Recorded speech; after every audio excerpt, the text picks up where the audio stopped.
はい、今日は炊飯器で作る即席梅シロップの作り方を紹介していきます。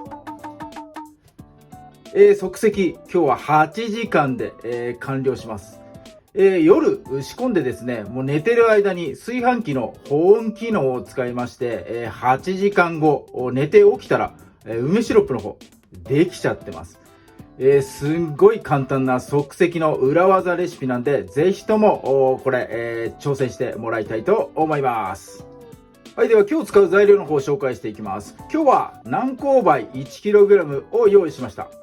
梅シロップ、梅酒には青梅が最適だよというふうに、前の動画でですね、紹介したんですけれども、今梅の出荷が始まってだいたい3週間ぐらい経つんですけれども、3週間ぐらい経つと出始まった青梅から南高梅まで、価格がですねくっついちゃうんですね。だいたい 1kg あたりで、100円ぐらいの差しかないんです。100円ぐらいの差であれば、何個倍買った方が肉厚で、エキスもいっぱい出ますからお買い得なんで、今日はですね何個倍を使っていきます。それから砂糖の方は、三温糖を今日は使っていきます。梅の方ですね、即席で作るんで、急激にエキスを出しますから苦味とかえぐみちょっと出ちゃうんですね。苦味とかえぐみ出ちゃいますんで、雑味のあるお砂糖三温糖で、受け止めてですね、苦味とかえぐみちょっと薄めるというか、相乗効果で美味しく感じさせるというか、そういう効果ありますんで、三温糖の方を今日はわざと使っていきます。梅、1kg に対して三温糖 1kg、 今日も1対1で、作っていきます。はい、では梅の下ごしらえからやっていきます。梅の方はですね、まず水洗い、よくしてください。木についたまま、なので、土ぼこりとかついたままの状態で出荷されてきますので、水洗いの方よくしてください。その後ですね、キッチンペーパーとかで、水気の方をよく拭き取っていきます。水気拭き取りながらですね、竹串でこのヘタの部分ですね、ここの部分を取り除いていきます。もう一個一個丁寧に水気を拭き取って、竹串でヘタを取るっていう作業をひたすらやっていきます。はい、では炊飯器に、梅と砂糖の方セットしていきます。炊飯器は5合炊きを使ってください。まずそこにですね、三温糖を1層引いていきます。砂糖と梅の方をですね何層か層になるように、並べていきます。平らに並べて、その上にまた砂糖を乗せていくという作業を繰り返していきます。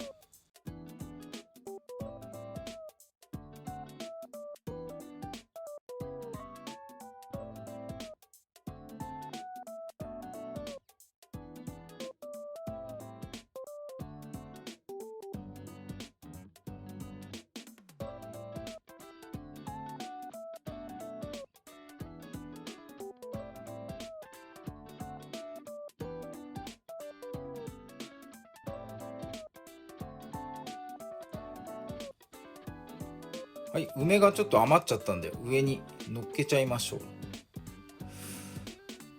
はい、これで炊飯器のセットの方は完了になります。はい、では炊飯器にセットして、保温機能を使っていきます。今夜の11時なので、明日朝7時にですね、確認してみようと思います。はい、一晩経ちました。8時間後、寝てる間にできているのか確認してみます。おお、すごい、できてます。できてます。寝てる間に、できちゃうんです。この梅シロップ。8時間放置するだけで、保温状態を放置するだけで、簡単にできちゃいました。できましたらですね、この後ですね、この梅の方をですね、取り出していってください。これも冷ませば、完成になります。で、冷ます作業をしている間にですね、温度が冷めてくると、この梅の方にですね、液体がまた戻っちゃうんですね。お家に帰ろう状態じゃないんですけど、冷ます過程で、梅の方に、エキスがまた逆流して戻っちゃいますんで、温かいうちにですね、必ずこの梅の方は、ここから取り出して、取り出した状態のシロップを冷ましていって、ください。はい、シロップの方は粗熱が取れたら、容器に移し替えてですね、冷蔵庫で、保存をしていきます。この状態で、1週間ぐらい日持ちはしますので、1週間ほどで、飲み切ってもらいたいと思います。あとですね、炊飯器の方に砂糖が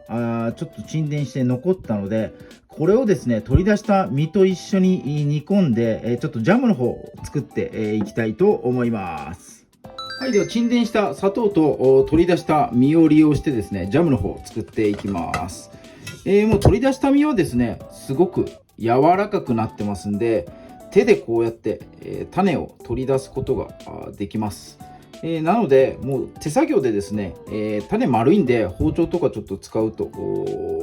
種をね削いじゃったりして、また、種の口当たりが悪くなる部分が、入っちゃったりすると思いますんで、手作業でですね種の方をじゃんじゃか取り出してもらえればいいかなと思います。すんごい柔らかくなってますんで、もう簡単に、取れます。この状態で食べてもすごく美味しいんじゃないかなって、思います。はい、鍋の方に沈殿した砂糖を移してあります。砂糖が沈殿してなかった場合は、別途ですね、お砂糖 100g ぐらいでいいかなと思います。100g を 100cc のお水で、溶いたものを先に入れといてください。で、火をつけながらやると砂糖固まっちゃいますんで、火をつけずに、まずは、砂糖とお水だけ、混ぜてやってください。沈殿した砂糖の場合はですね、ここに別途もう 100ml お水入れていきます。ちょっと沈殿した砂糖の場合はね、糖度が高いんで、火つけちゃうと多分すぐ飴状になっちゃいますんで、お水で少しね薄めておきます。はい、ここに、実と種を取った実の方の部分ですねの梅を入れて、混ぜていきます。混ぜ終わってから、火をつけていきますね。皮が気になる方はですね、刻んでください、包丁で。僕はこのジャンクな感じが好きなので、もうこのまま混ぜちゃいます。結構種と梅、分けてですね、実の方の部分取れましたんで、だいぶジャムの方も楽しめるかなと思います。はい、混ざったんで火つけていきますね。強火で熱しちゃうと、沸騰させちゃうとですね、砂糖の方が固まっちゃいますんで、中火、とろ火の感じで、混ぜてやりながら少しですね水分を飛ばして、やります。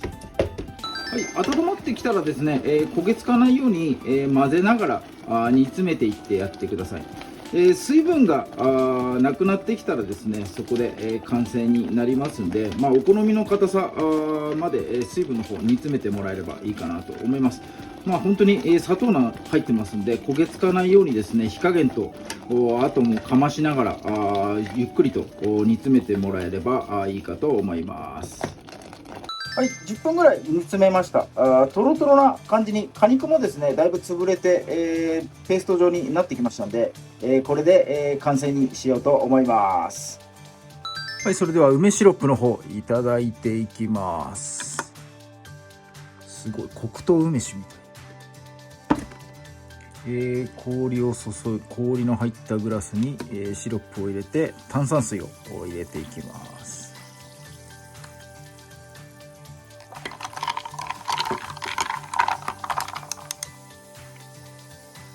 はい、いただきます。お、濃ゆい。今日はですね梅ジャム、こちらですね梅ジャムも作ったので、ちょっとですねこっちも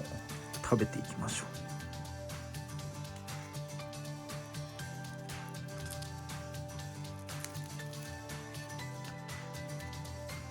う。はい、じゃあ梅ジャムの方も食べていきます。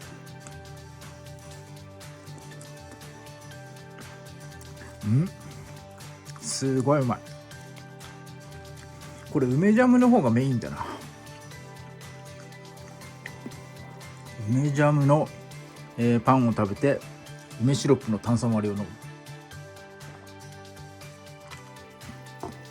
む。うわこれは贅沢ですね。これ一晩でできちゃいますんで、炊飯器でね簡単に、できますんで、ぜひとも今回の即席梅シロップの方もお試しください。今日は動画見ていただいてありがとうございます。最後にチャンネル登録の方もよろしくお願いいたします。